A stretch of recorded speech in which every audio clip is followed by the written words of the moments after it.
Olá, quinto ano, aqui é a tia Tamires e nós vamos dar início a mais uma aula. Dessa vez vamos trabalhar história. Antes de começar o conteúdo ou dar continuidade ao nosso conteúdo, nós vamos fazer a correção da página 7, 8 e 9, tá bom? Bora nessa? Bora lá, página 7. Vamos fazer a leitura do texto, tá bom? No princípio, contam, havia só água e céu. Tudo era vazio, tudo noite grande. Um dia, contam, Tupana desceu de cima. Nesse momento, sol apareceu no tronco do céu. Tupana olhou para ele. Quando o sol chegou no meio do céu, Tupana pegou uma mão cheia de terra, amassou-a bem. Depois fez uma figura de gente, sopou-lhe no nariz e deixou no chão. Essa figura de gente começou a engatinhar, não comia, não chorava, rolava à toa pelo chão. Tupana, ao vê-lo, já grande, soprou fumaça dentro da boca dele. Já então, contam, ele falou. Quando a noite chegou, quando a lua iluminava, já bonito, apareceu-lhe ouvir para a banda do céu barulhar alguma coisa. Ele escutou bem, ouviu uma cantiga, sentiu alegre seu coração, cantou também. Então, crianças, esse texto é do povo Nhengatu, tá? Eles falam a língua Tupi-Guarani e habitam a Amazônia. Juntamente, a Amazônia que abrange a área do Brasil, Colômbia e Venezuela. Bora lá? De acordo com a leitura, responda as questões. Primeiramente, o que vem a ser Tupana? Você já deve ter escutado a palavra Tupã, mas Tupana é novo, né? Tupana é uma dos principais deuses indígenas, o qual se manifesta por meio do trovão, tá bom? Bora lá, letra A. Marque X na alternativa referente à história de tradição Nhengatu. Primeiro quadrinho. Esse texto é uma história sobre conhecimentos da atualidade? É atual essa história? Não, né? Esse texto é um mito? Com certeza. Então, você marca aí o nosso segundo quadrinho na letra A. Letra B. Como os indígenas, por meio do mito, percebem a passagem do tempo? Como é que eles conseguem observar isso? Que o que acontece? Que esses mitos são reproduzidos no decorrer do tempo, né? No intuito de explicar a origem de algo. Então, nesse caso do texto apresentado, é relatada a origem de um ser humano e a do canto, tá certo? O que ocorreu com a interferência de alguns deuses, no caso Tupana, no caso do nosso texto, tá certo?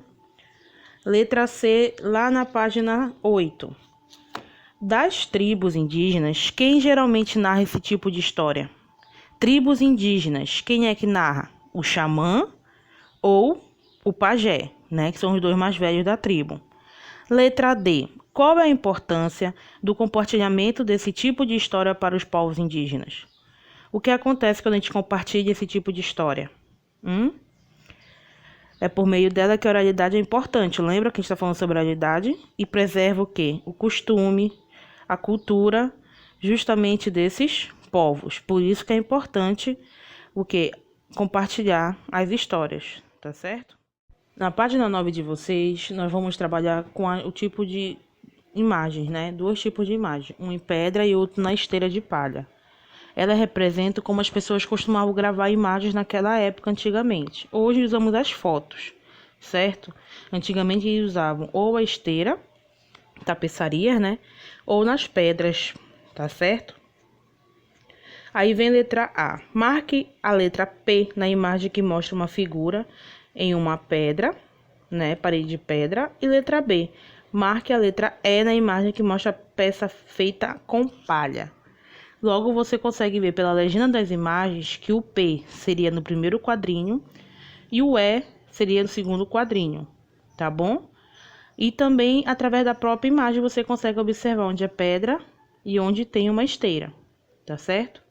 Então, a ordem é P e a letra E. Letra C. Quais são as semelhanças e diferenças de produção entre essas duas criações? Você pode ver como semelhança, né, que as duas são de tempos antigos, né, há muitos anos atrás. De semelhança. De diferença, um é feito em pedra e o outro é feito o quê? Em palha. Tá bom? Também tem o que? Ambas são expressões das tradições culturais, que é uma semelhança, né? E também os padrões se assemelham pela forma, né? Você pode ver que são linhas e formas geométricas, assim como também na pedra e na tapeçaria a mesma coisa, tá bom? Feita a nossa correção, nós vamos passar agora a dar continuidade ao nosso conteúdo, tá bom? Nós vamos para o tópico agora lá na página 10, povos africanos e suas tradições, tá bom? Bora lá? Você já estudou os primeiros agrupamentos humanos que se concentravam no continente africano. Portanto, sabemos que as tradições orais da África são mais antigas que as da América e que os continentes africanos é habitado há muito tempo, concentrando uma grande diversidade de cultura. Aí vem aí um mapa para vocês, bem coloridinho. Vocês podem observar aí o mapa de vocês, tá bom? Bem colorido. E aqui ele mostra para vocês o tipo de variação linguística dentro do continente africano, tá bom? No amarelo mais claro é o afro-asiático, o amarelo mais puxando para o laranja é o Nigério-Congo, o mais rosadinho é o Nilo-Saariano e o verde é o Khoisan, tá bom? Isso são o quê? Tipos de linguagens que a África tem, tá bom? Dependendo do grupo que ele mora naquela área. Olha o nosso quadro. A África é um continente formado por mais de 50 países e diversas etnias. Nesse mapa, você pode observar a indicação dos principais grupos linguísticos, ou seja, das maiorias dos grupos de línguas que se encontram no território africano, tá certo? Dando continuidade, meus amores, na página 10, tem assim: a riqueza cultural do continente africano se reflete na variedade de mitos, histórias, danças, músicas, línguas e modos de viver das diversas etnias. Assim como acontece entre alguns povos na América, uma das formas mais expressivas de tradição oral na África é o ato de contar histórias. Contudo, as tradições orais africanas se destacam pela repetição de versos com ritmo, ou seja, eles procuram sempre contar a história deles com algum tipo de rima, com tipo de como se fosse uma música, batucando, utilizando instrumentos, como se fosse cantando, tá bom? Ó, nas contações de histórias africanas, as frases são entoadas em ritmo constante para serem lembradas mais facilmente. São transmitidas oralmente de uma pessoa para outra, por isso algumas palavras podem ser modificadas no decorrer do tempo. Lá na página 11 de vocês, tem justamente no início um tipo de tradição entoado. Lembrem que passou muito tempo, então algumas palavras podem ter sido modificadas. Leia comigo e observe se você não conhece esse canto africano. A batata, quando nasce, deita a raiz pelo chão. Menina, quando se deita, bota a mão no coração. Eu ia responder com vocês, mas eu vou querer que vocês façam a pesquisa, então se lembre aí desse canto, tá? Que é popular da África. Aí vem letra A. Você conhece outras variações dessa trova? Apresente-as para o colega. Eu creio que vocês devem conhecer a mesma variação que eu, né? Mudou algumas palavrinhas, mas dá para reconhecer. Letra B. Pesquise outro texto de tradição oral brasileira, uma trova ou um provérbio, por exemplo, e registre-o no caderno. Depois, cite-o para os colegas. Meus amores, vocês podem fazer isso no próprio computador, tá? Colocar o nome de vocês e mandar para o e-mail da tia, tá bom? Bora abrir um parênteses aqui. Abram um parênteses aqui e anotem o e-mail da tia para quem não tem. tmiresquaresma90@gmail.com. Esse T é mudo, então é tmires, tá? tmiresquaresma90@gmail.com, tá certo? Esse é o e-mail da tia que vocês podem mandar a atividade de vocês, tá? Voltando aqui para o nosso conteúdo. Algumas culturas africanas, como a dos Akan, que habitam principalmente a região de Gana, usam um conjunto de símbolos conhecidos como adinkra para representar provérbios, frases de sabedoria. Entre os símbolos há o sankofa, um pássaro que pode ser representado virado para a cauda. Ele significa a busca pela sabedoria por meio do conhecimento do passado para refletir sobre o presente e construir o futuro. Porque ele olha para a cauda, que seria o final, tá certo? Ele olha para a cauda dele, que seria o final, certo? Do corpo, e a cabeça o início. Então ele olha para o final como se fosse o passado, tá bom? Tem o outro símbolo aí que parece um coração, que também seria a representação de dois pássaros olhando para a cauda, tá certo? Na página 12 de vocês tem o material de apoio. Ele é uma brincadeira, tá? Que vem outros símbolos adinca com seus significados e você vai destacar essa folha, cortar direitinho e brincar de jogo da memória, tá bom? Vocês sabem como é que funciona, mistura os cartões, cada um errou a vez do outro. Se acertou, você continua jogando, tá bom? Espero que vocês se divirtam aí em casa. Continuando, nós vamos falar aqui os guardiões da tradição oral africana. Dentro do grupo indígena, o tradicional é o pajé, né, que é a pessoa mais antiga, transmitir essas histórias, os contos antigos aos novos integrantes, né?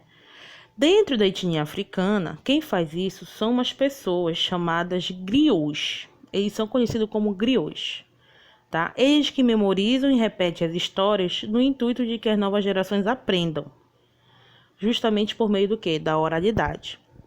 Em alguns reinos antigos, como o do Mali, o governador imperador Sundiata Keita, os griots também eram o quê? Responsável por educar os príncipes e aconselhar os reis, ajudando-os em momentos de conflitos ou a fazer alianças com outros povos. Por eles serem mais velhos, eles tinham conhecimento da situação, né? Sabiam como agir, era mais fácil escutar eles.